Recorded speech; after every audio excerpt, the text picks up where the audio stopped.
नमस्कार, मैं हरिशंकर तिवारी और आप देख रहे हैं न्यूज़ 24 व्यूज़ लाइव टीवी। इस समय मैं रेडिसन ब्लू होटल द्वारका में हूँ। ये सेक्टर 13 में है और यहाँ पर कार्यक्रम जो है कॉफ़ी विद कमलजीत, जिसमें कमलजीत जी के साथ प्रबुद्ध लोग हैं और इसके आयोजक भावेश झा जी हैं और उनके नेतृत्व में हुआ। सहरावत जी कमल जीत मतलब पूरे देश में 400 पार कमल का जो जीत होगा, इनके नाम ही काफ़ी है। इन्होंने कोई भी बिंदु नहीं छोड़ा। लेकिन मैं इनसे सवाल करूंगा कि आपके मन में पश्चिमी दिल्ली के लिए क्या प्राथमिकता चल रही है, ये आपके हवाले हो। पश्चिमी दिल्ली लोकसभा बहुत डिफरेंट है। गांव कॉलोनी, अनऑथराइज कॉलोनी के साथ में शहर, सभी तरह का एरिया है। गांव और अनऑथराइज कॉलोनी के अंदर स्पोर्ट्स फैसिलिटी, पार्क और कम्युनिटी हॉल होने चाहिए। जो हमारा अर्बन है उसका स्टेटस बढ़ना चाहिए, मेट्रो की कनेक्टिविटी बढ़नी चाहिए, रोड्स नए बनने चाहिए और रोड को ट्रैफिक फ्री होना चाहिए। और जितनी स्कीम मोदी जी की है उनका लाभ नीचे कैसे मिले, उसके सर्विस सेंटर बनने चाहिए। जी, चलते चलते क्या मुख्य तौर से आप युवाओं के लिए एक मैसेज देते जाइए, एक मैसेज चलते चलते जिसके लिए युवाओं के लिए खास तौर से। देखिए, युवाओं को अपने भविष्य के बारे में सोचना है। अगले 25 साल का रोड मैप प्रधानमंत्री नरेंद्र मोदी जी रख रहे हैं और ये 25 साल में अगले 5 साल बहुत फाउंडेशन ईयर्स है। इसलिए युवाओं को अपने फ्यूचर को सोचते हुए वोट करना चाहिए और देश की जो दोनों पार्टियों का एजेंडा है उसको देखकर देना चाहिए। धन्यवाद। देखिए, ये आज के कार्यक्रम में यहाँ खास तौर से प्रबुद्ध लोग आए और ये जो है वो यूपीएससी क्लासेस के लिए काफ़ी नामी है और नालंदा अपने आप में कभी विश्वविख्यात था, उसी नाम से इनका चलता है। जी, अपना थोड़ा परिचय देते हुए हमारे दर्शकों को आप बताएं कि क्या भारत का भविष्य है। आपके सभी दर्शकों को जो है मेरा बहुत बहुत नमस्कार। मेरा नाम सुनील कुमार है, मैं डायरेक्टर हूँ नालंदा IAS अकेडमी का। यहाँ आकर काफ़ी अच्छा लगा और सबसे अच्छी बात ये थी कि जो भाजपा प्रत्याशी हैं उन्होंने जो है पहले व्यक्तिगत रूप से अपना परिचय दिया, फिर जो है उन्होंने दिल्ली की बात की, उसके बाद देश की बात की, उसके बाद दुनिया की बात की। ये काफ़ी अच्छा लगा, ठीक है, क्योंकि हर किसी को जो है ये जानने की इच्छा रहती है कि उनके जो प्रत्याशी हैं वो क्या क्या काम करेंगे, कैसे करेंगे। और जिसमें सबसे ज़्यादा जो बात थी वो थी पानी की समस्या का।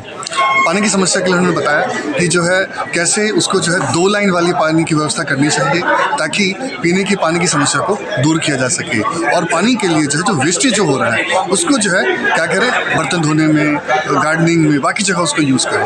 तो दिल्ली की समस्या के इस तरह का विजन जो है प्रत्याशियों में देखना काफ़ी अच्छा अनुभव था। मैं चाहता हूँ इसी तरह से जो है दिल्ली को विकास करने के लिए जो है इस तरह की नए नए विचार लाई जाए। देखिए, आज के जो ये कार्यक्रम कॉफ़ी विद कमलजीत और नाम कमलजीत, अभी कमलजीत जी को भी आपने सुना मंच पे भी और मुझसे भी वो बात की, तो पश्चिमी दिल्ली के लिए उन्होंने क्या प्राथमिकता रखा वो उन्होंने बताया। लेकिन इनके मन में युवा है और इन्होंने इतना बड़ा आयोजन किया, इनके मन में क्या चल रहा है, दिल की बात, मन की बात मोदी जी करते हैं, आज आप दिल की बात कीजिए। कहिए भवेश जी, क्या करें। जहाँ तक अब मेरा विषय है तो मैं तो मोदी जी का भक्त हूँ और मोदी जी के कार्यकलापों से बहुत ज़्यादा मैं प्रभावित हूँ। इसके अलावा जो है कि 2008 से मैं कमलजीत जी को देख रहा हूँ। मेरे यहाँ विधानसभा का चुनाव लड़ने के लिए कमलजीत जी आई थी, तो 2008 से मैं इनके कार्यकलापों को देख रहा हूँ। लगातार कमलजीत जी जो है वो हम लोगों के संपर्क में रही, वो जीती हारी जैसे भी रही, लेकिन उन्होंने कार्यकर्ताओं को जोड़ के रखा। बाद में वो 2017 में MCD का चुनाव लड़ी, मेयर भी बनी, स्टैंडिंग कमेटी भी बनी, लेकिन उन्होंने जो है वो कभी भी ना तो जनता को छोड़ा, ना यहाँ के लोकल जो कार्यकर्ता हैं उनको छोड़ा। तो कमलजीत जी का भी अपना भी व्यक्तिगत बहुत बड़ा प्रभाव है, उनसे भी प्रभावित होकर के, और साथ में नरेंद्र मोदी जी से तो प्रभावित पूरा संसार है। मैं तो बहुत छोटा सा व्यक्ति हूँ। आप देखिए, खुद भी 2 बार चुनाव और चाहते हैं आपकी किसी तरह देश की दिशा और दशा बदले, तो आपको क्या लगता है कि आपके क्षेत्र में पश्चिमी दिल्ली में क्या मूल समस्या है जिस पर सबसे पहले काम करना चाहिए? देखिए, पश्चिमी दिल्ली की बहुत सारी समस्याएं हैं। पीछे जो है हमारे लोकप्रिय सांसद आदरणीय परवेश भाई ने बहुत सारी समस्याओं को ठीक करने की कोशिश करी। कुछ यहाँ पे रोडों का भी दिक्कत है, कनेक्टिविटी की भी प्रॉब्लम है, उसको लेकर के भी UER भी बना है।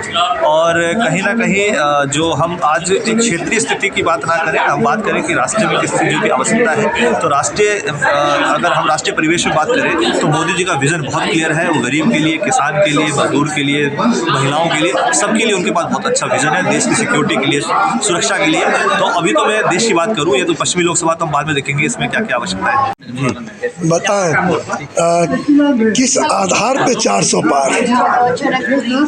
सबसे पहले आज की आवश्यकता क्या है, प्रत्येक वोटर को यह सोच करके करना चाहिए कि हमारी आज की आवश्यकताएं क्या हैं।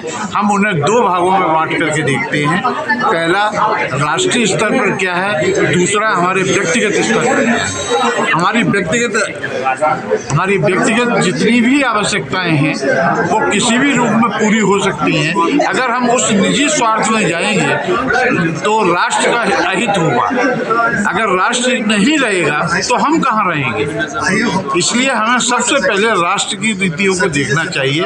आज मोदी सरकार जो राष्ट्रीय नीति को लेकर के चल रही है, हमें उसके लिए काम करना है, उसके लिए सोचना होगा। 400 पार का अर्थ है कि सनातन की रक्षा करने के लिए आज हम कह सकते हैं गर्व से कि हम हिंदू हैं।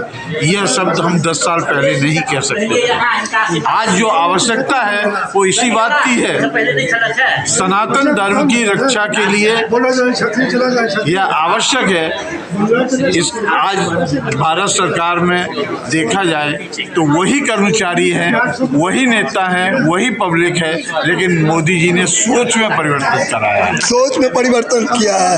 आप बताइए, पूर्वांचली को छोड़ करके आप क्यों यहाँ के लोगों को वोट देंगे, क्यों दे रहे हैं? देखिए, भारत रहेगा तभी पूर्वांचली रहेगा, तभी पंजाबी रहेगा, तभी मद्रासी रहेगा। इसलिए सर्वप्रथम उस व्यक्ति को जिताना है जो भारत को भारत बनाने का मादा रखता है और भारत को भारत की पहचान दिला चुका है और भारत को संसार का नंबर 1 अगले 10 साल में पहुंच जाएगा। इस बात का आश्वासन एक भारतवासी होने के नाते मोदी जी जैसे नेतृत्व, करिश्माई नेतृत्व जो है, उसके आधार पर हम लोग पूरे संसार को ये वादा कर सकते हैं कि अगले 10 साल में भारत नंबर 5 पे तो पहुंच ही गया, वो नंबर 1 पे भी पहुंचेगा और संसार का मार्गदर्शन तो उसने करना शुरू कर ही दिया है। अपना नाम बताएं। मेरा नाम डॉक्टर चंद्रकांत सिंह है। मैं पेशे से शिक्षक हूँ और स्वभाव से विद्यार्थी हूँ। जय हो।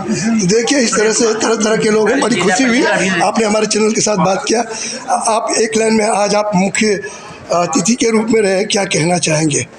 RN सिंह रघुवंशी जी प्रोफेसर साहब हैं, डॉक्टर है, पूर्व VC है। Raghuvanshi professor doctor RN Singh. हाँ, रघुवंशी पहले रघुवंशी भगवान राम की 168वें पीढ़ी में इनका नाम है दर्ज। सुनिए, आगे सुनिए।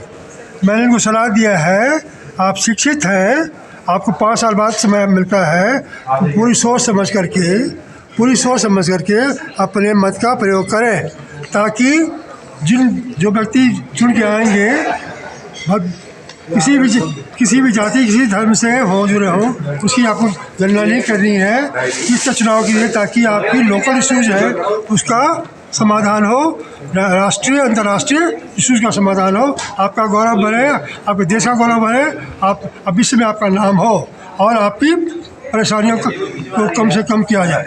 जी, अगर ये मौका भूल जाएंगे तो आपने 5 साल गंवा दिया।